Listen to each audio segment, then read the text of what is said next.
Okay, let's talk about the first chapter of Genesis.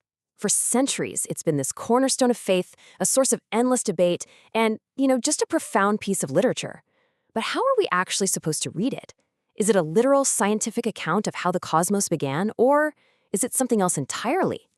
All right, let's dive into this fascinating puzzle. At the very heart of this whole debate is this one central question. Are those 7 days a straightforward historical timeline? Or was the author using a really sophisticated literary structure to get at a deeper theological truth? This single question opens up a whole world of interpretation, and that's exactly what we're going to explore. So, first up, let's look at a view that's gotten more and more popular, especially among modern evangelical scholars. It's called the literary framework hypothesis, and it completely rethinks what those 7 days are all about. The core idea here is pretty fascinating. The hypothesis suggests the author wasn't trying to write a scientific report or a strict chronological history. Instead, they were using the days as a kind of scaffolding, a poetic structure to organize the story of God's creative work and really emphasize its order and its purpose. But, as you can probably guess, this idea isn't without its critics. Yeah, this view definitely faces some serious objections. Scholars who hold to a more historical reading, well, they raise some really powerful counterarguments. Let's take a look at the two big ones. The first major concern is what you might call a slippery slope. Critics will argue that there's absolutely nothing in the text of Genesis 1 itself that even hints at the days being just a literary form. I mean, it reads like a historical description. So the thinking goes, if we can reinterpret this historical-looking narrative as just a literary device, where does it stop? And this quote from Dr. Robert Vannoy just captures that fear perfectly. The concern is that this way of interpreting things could be used to dismiss the historical reality of other biblical events, and you could potentially unravel the whole text piece by piece. Now, the second objection is, for a lot of people, even more critical. It has everything to do with one of the most foundational practices in the entire Judeo-Christian tradition, the Sabbath. Right? The command to rest on the seventh day is explicitly tied to God resting on the seventh day of creation. So here's the crucial point. If God didn't actually work for 6 literal periods and then rest on a seventh, then what is the Sabbath based on? According to this objection, the framework view removes the real, divine action that our week is supposed to imitate.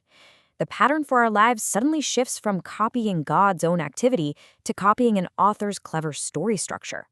For critics, this isn't just a different interpretation. It feels like it threatens to undermine the entire theological reason for the Sabbath. Okay, let's pivot for a second to a different but totally related question. See, the debate isn't just internal about the text itself, it's also external.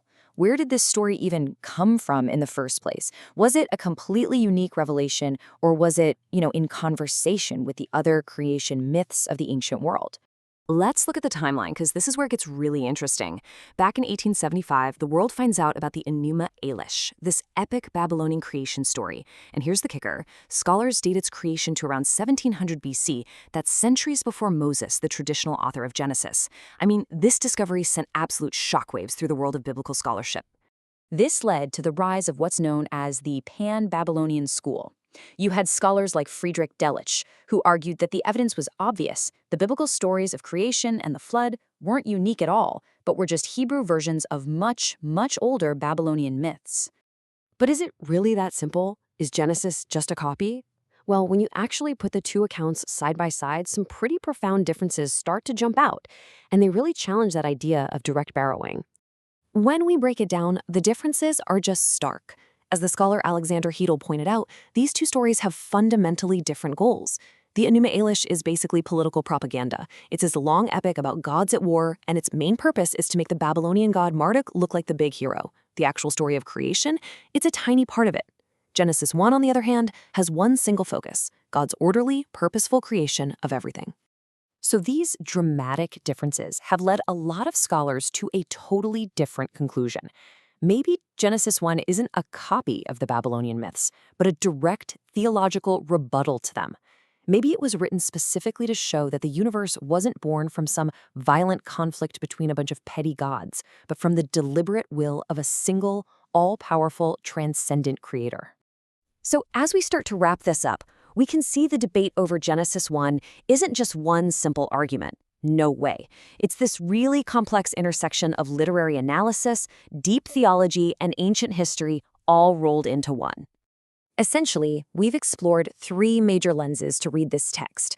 First, you can read it as a direct sequential account of historical events. Second, you can see it as a theological text built on a literary framework.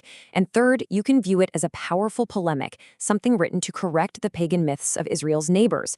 And these aren't necessarily mutually exclusive, but they really do represent the main ways this chapter is understood today.